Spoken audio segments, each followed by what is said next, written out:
Yo, it's Guido coming at you with a tactics talk, and we are going to talk wheeled tanks today, guys. I had this game a couple days ago, and for me, it just really illustrated the issue with these things. So, a couple things right off the bat. We're going to start with the good. These things got released into the game, and I think there were multiple reasons for that. I really think it was a way for Wargaming to try to figure out how to deal with Artie and the angst against Artie. I'm not saying that was the primary reason for them, but they were supposed to be kind of a counter to the Artie thing. Sort of, but it's like anything with Artie. Because Artie is more of a nuisance now than the danger it was about 4 or 5 years ago. You know, there were times 4 or 5 years ago where the entire game revolved around who got the other guy's artillery out first. And artillery was so prevalent and it hit so hard and it was so relatively accurate that you had to YOLO scout, really. Not had to, but if a team YOLO scouted, got in and got rid of another team's arty, the advantage was so huge it was near impossible to overcome. It could be, but it was very difficult.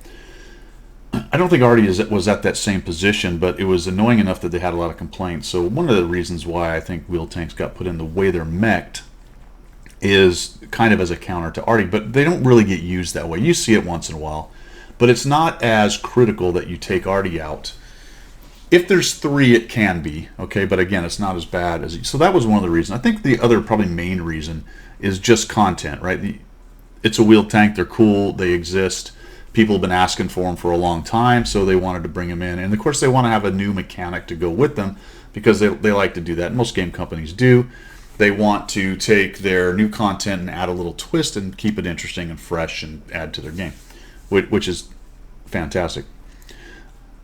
Attached to that, I think, was the idea, especially from the group of devs and leadership that they brought in, who were more of the FPS bent, okay, a little bit more background-wise on FPSs.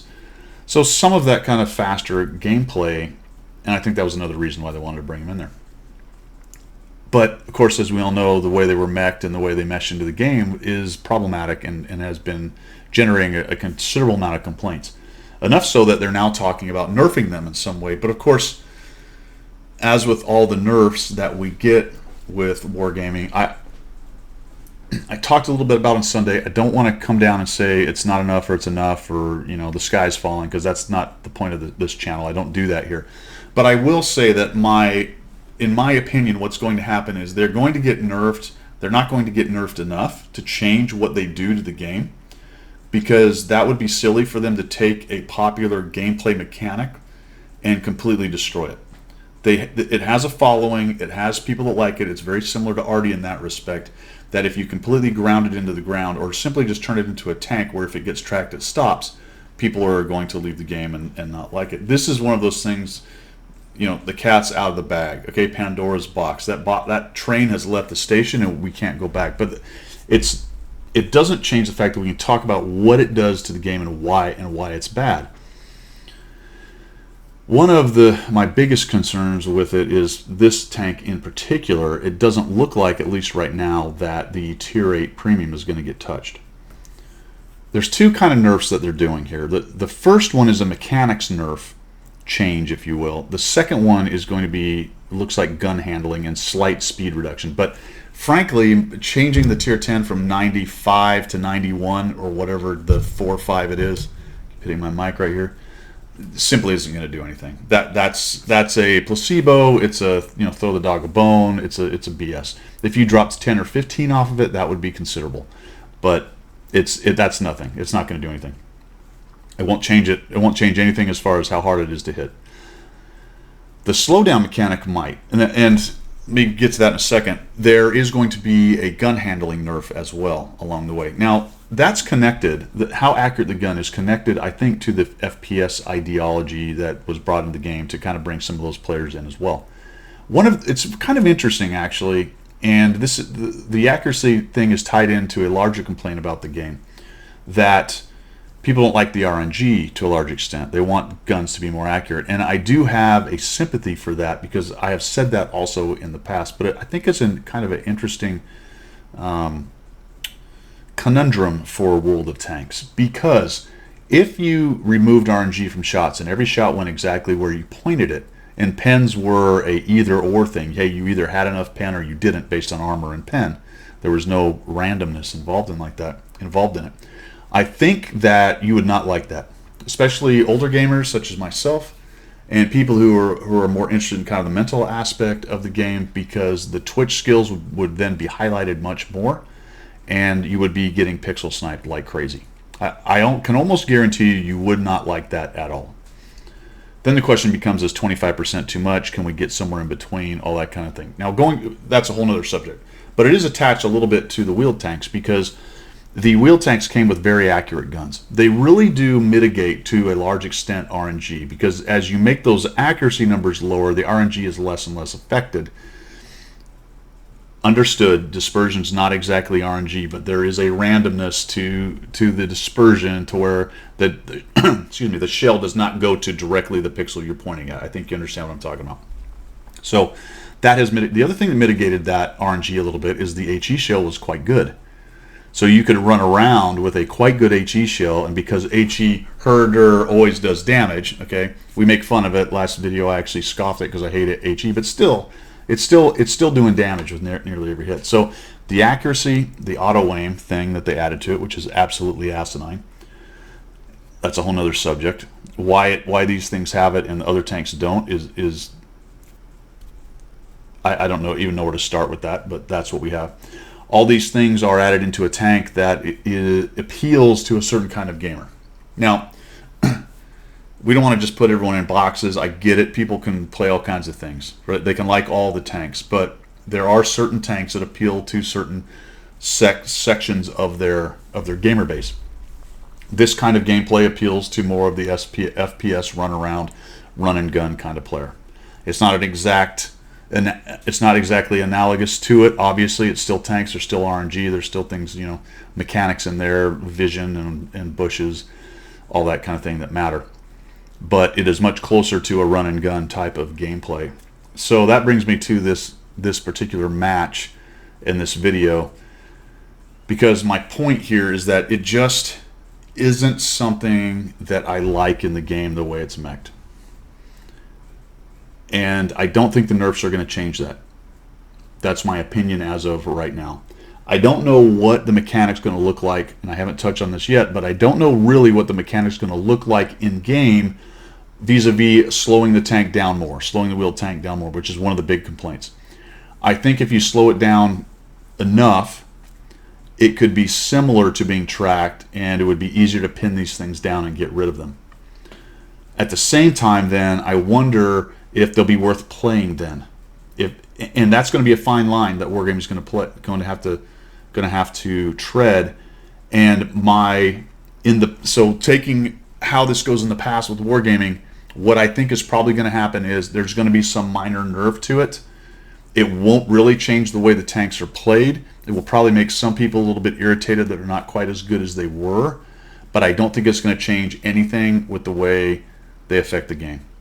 I just can't see it doing anything but not being enough. Because if they nerf them into the ground to where they simply get pinned down and slowed down and killed, people are going to stop playing them. They're going to lose players that way. They really are. And I don't know if they're losing enough people who are mad that they're in the game. Probably there's enough pain points for them that they've decided to nerf them. So that seems to be true. But they've got to do that. They've got to do that math, right? The maths for that. They have to do that calculus to figure out, how much they could nerf it. I wouldn't get too excited, guys. I really wouldn't get too excited if you hate these things in the game, because I cannot see them nerfing them enough to where you're going to be that happy about the nerf. They're still going to do the things they do. And as of right now, I don't think the tier 8's being touched. I'm very curious. So one other thing before we get into the video, I'm very curious if they're going to even give the new slowdown mechanics to the premium. Remember that the TDs, when they used to keep their camo when they fired, the older premium TDs that were already out kept that. E25, SU-122-44. One of the reasons the E25 is such a bugger is it doesn't lose camo when it shoots. I don't know if you knew that. So it's a legacy bonus that all TDs used to have, and now they don't, other than a few select of the premiums. And I don't think the new premium TDs have that. So it's this weird kind of legacy system that's going on. So my question then becomes, will this thing have the legacy slowdown mechanics, whereas it doesn't get slowed down as much? That goes into the whole discussion we had on Sunday with Coffee Talk about the economics of it and the legalities of it with wargaming. So I'm just throwing that out. Here we go with this game. And I think it just illustrates it really well. I don't have a particularly monster game, but the disruptive nature of this tank, and even on this map, which is Ensk, not really known for being a wide open map for wheeled tanks, but if a decent enough player has a hold of one of these things, he is such a force multiplier. Not just in doing damage or assisting damage, but getting the enemy team completely turned around. And every shot that goes at you that misses or bounces off a weird angle or hits a wheel and doesn't do anything is a shot not going towards your team. And if your team is around to take advantage of that, it is a huge force multiplier. Now right now my team's not really around, so I'm just sort of YOLOing in. Nobody should survive this. Look how deep I am in here. Nobody should be able to survive. I even hit the thing right there. I think I take some damage in here pretty soon. Nope, not a hit yet. How? What? How does that make any sense with the way this game is played? Nothing else can do that. Now the mod 1's in amongst here, and that's exactly my point about you get in here and get them all spun around. Because I'm so deep in, I've let him know there's not really that much in here until about now. We're just freaking in there chilly. Look at that. That's that silly auto aim. I just block them up on the run, fire. That great accuracy of the gun goes right in. No other tank really has this kind of accuracy. Some of the scouts sort of, but not really. Not really. Look at this. So these are all buildings and stuff. I have to weave my way through this. We'll just go at him. Look at the... finally there's a guy that gets a chunk of me. Now there's me getting slowed down. That's when I'm finally vulnerable. But it's fast enough to get away. As a matter of fact, in the case of being... I'll do a little jump here. In the case of being in and around buildings, if you can avoid slamming into one and completely stopping, these buildings are actually an advantage, because once I do get slowed down, I can kind of disappear behind buildings. Look, now I'm fixed, and I'll just come in here. There's 3 guys. No other tank just goes running into these 3. We'll just hit him. We'll just go by. This guy can't do anything. We'll just go by here. We'll hit him. No worries. Going around. I took another hit, but I guess I got a wheel damage. It's kind of wobbly, so I'll just disappear again. Back here. There we go. We'll just get him. He's all kerfuffled. And I'll run off. Now it's repaired, and off I go, full speed ahead, baby. With just 800 damage, only 336. That's not an absolute crushing of the enemy. But what I've done is absolutely, how many times can I use absolutely? Disrupted them. Look at this guy, has no idea what to do. He's just like, oh geez, nope. Oh, he cut across here. I can't get my turret on. Oh boy, what's he gonna get away? Yeah, he's gonna miss, of course. These 2. Now here comes my team. Because I have him so flopping around, my team comes in there and just jumps all over the poor guy. The other thing about it that's interesting with the wheeled tanks is any defense in depth that they have is also going to have a hard time dealing with me because I'm moving around so much. So what you'll get is you'll get Artie or the TDs that are sitting in the back who are supposed... Normally if you get pushed by a bunch of tanks, you're up there and you have some buddies in the back. When the tanks come around the corner, they punish them pretty hard. But when it's a wheeled tank that goes blasting by you and you're turning around, and then all their TDs start shooting at the wheeled tank, when your tanks come around the corner, they're busy shooting at you because they know they got to get rid of you, and that frees up your tanks to get in there and start absolutely whacking the crap out of them. It's, like I said, it's a force multiplier. I get actually artied there, and I don't know, it didn't do much to me. It's a force multiplier that it's hard to... Come around here, I get shot by a scorpion. Blap him, don't quite kill him. There's HE letting it down, but it doesn't matter because it's got the autoloader thing going on. It's a force multiplier that is hard to quantify. Now I'm stunned and my wheels are screwed up, so it is hard to turn this thing. So we'll get spun around here and we'll come in. He dies, now we'll just rage, right? It's not necessarily a one game. We'll just come by here. This dude's, oh, there we go. M12, we hit him. The 112 shoots hit. Did he shoot HE at me as well? Yes, he did. He probably wishes he hadn't, because he would have done a lot better just to shoot me with an AP round. And I'm still alive. All those hits, 240 bounce, 1900 damage, 435 assist, sprayed roach gameplay, flying around in a city map, causing absolute chaos to the enemy team. And as I got to this point in the replay, it just struck me, as it has multiple times, with the wheeled tanks. And one of the reasons I don't play these things is because I can do this all day with these. So what? People can't handle it. The game can't handle it. It's not how the game was played for a long time. It is now that they're here and people do it, and there's a lot of really good players that like it. So I want to touch on that as well. I get it. There are definitely fans of this play style, and they're as deserving to play the game as anybody else. It's unfortunate that Wargaming unleashed this on the game, because it crapped all over it. It really did. And this kind of spastic gameplay just isn't what the game was. It really wasn't. It was complete anathema to how they designed the game and the players started to play the game. It just takes the game away from being that interesting chess match kind of game, something that just simply did not exist out there in the internet world, and just brought this element of sprayed roach gameplay to it that every game has. Right? So what? Okay, great. You've got a really fast tank that nobody can hit, and you can spaz around the map, and I guess that's cool. I don't know. I try to be balanced about stuff like this, and I do appreciate that people like it. This genie's not going back into the bottle, so this is mostly old man yells at cloud, right? That's all this is. Get off my lawn, all that. It's just unfortunate, it really is. It was a disservice to the game the way they're mech'd. I don't care about wheeled tanks. It's not that they're wheeled. It's just the way they're in the game. Why I should have been able to rage through the backfield like that and survive with all the various myriad things that these have advantage-wise. Speed, the inability to hit them because of the speed, the weirdness of all the weird angles on this with the weird bounces, the fact that the wheels absorb so many shots, or the fact that the wheels are so tall and the hole is so relatively small that it's hard to get into the hole. There's just so many little things about the mechanics that when you add them all together, it just makes them a net negative to the game and the way the game was played. So this game really illustrated that to me. We just come in raging in. There we go. There's our little magic auto aim. You'll just kill him too. Whatever. We don't like the heavy tank, because why should heavy tanks be able to take on light tanks? I get it. He was getting swarmed. Heavy tanks should die in a swarm, but you understand where I'm coming from. I think I just run into this. That's about the first time I actually ran into something. In theory, that would be a problem for wheeled tanks, and it can be, but driven well, it's not. It's not. It doesn't matter.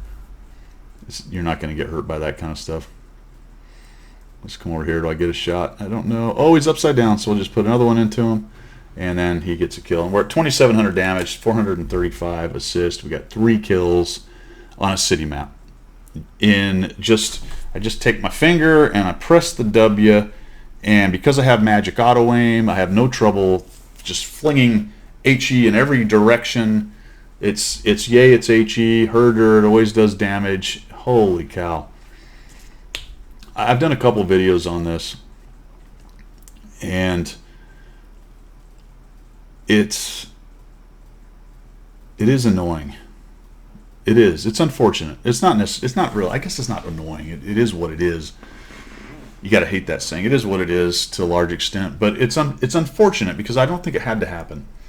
And once, especially early on, once Wargaming looked at it and went, this isn't really advancing World of Tanks core gameplay. It is an aberration. It is an outlier, and it's way too effective as an aberration and outlier. So we should probably sort this out earlier, vice later, but they didn't, because they always want to wait for numbers, as if it wasn't patently obvious to anyone, even the casual observer, that these things were completely and utterly broken. Completely and utterly broken. But that's where we are. And don't get too excited about the nerfs. I hope the nerfs work. We'll see. I'm not coming down saying it's an absolute. My opinion is that based on past practices and how this usually goes down with the gaming community as a whole, industry as a whole, and with Wargaming and World of Tanks in particular, I don't see that the nerfs are going to do anything to really change the core gameplay of these things, and it's something we're going to have to continue to live with. Much like Artie, it's just going to be that aberration edge thing that when really good players are able to leverage this kind of capability, they're going to run roughshod over things. So there you go. That's my opinion on it. That's my latest wheeled tank screed, if you will. I hope it was balanced to a large extent. Obviously, I am on one side of whether I like it or not. I clearly don't like the way they're mech'd in the game. But I try to be balanced as far as people who like them and want this kind of gameplay to continue. And there's plenty of them. They're definitely out there. There's some very good, and it's funny to watch sometimes. But, man, it's not a lot of fun to play against sometimes. And that's the problem. It is. And I don't even find it that fun to play anymore because I know I can just jump in a wheeled tank and do that kind of thing all day long. So I'm just like, whatever. It's kind of like running a Chieftain, 295 Chieftain, or running a 279E, or really even playing Artie, even though I've been doing that largely to counter. It's kind of one of those things. Okay, great. You can do well in something that's broken. Awesome. You're good, I guess. All right, that's my opinion, man, and I'm sticking to it. It stinks just like everyone else's, right? Let me know what you think down below. I think a lot of this community, of our community, feels this way. I know there's some that do not, and that's cool. That's cool. We'll see, though. Maybe it fixes it and makes it all okay. We'll see. That's all I've got. See ya.